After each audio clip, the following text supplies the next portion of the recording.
Okay, I'm going to show you on the teacher end what happens when a student retries a PlayPosit. So originally this was the score, a 20 out of 30, so 66%.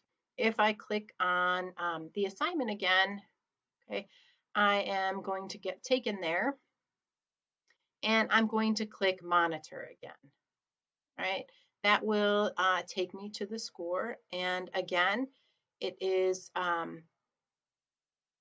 tells me how long it took to complete, tells me what the score is. It says previous attempts exist, right?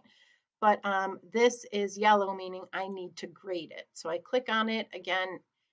Is there an organelle? Yes. Is there a function? Yes. And do the two match? So 1 organelle, 2 function, 3 they match. So 3 points.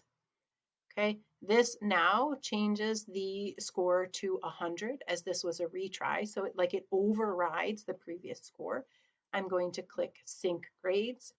It says check sync status for more information. That's in this drop down menu. Check sync status. It says it was correctly and successfully exported. So I'm going to close it. I am going to go back to Schoology to the grade book. And you will see the score has now been modified to show that it was a 100%. Okay, so that's how you're going to correctly check a re-attempted PlayPosit and then sync the grades again with Schoology.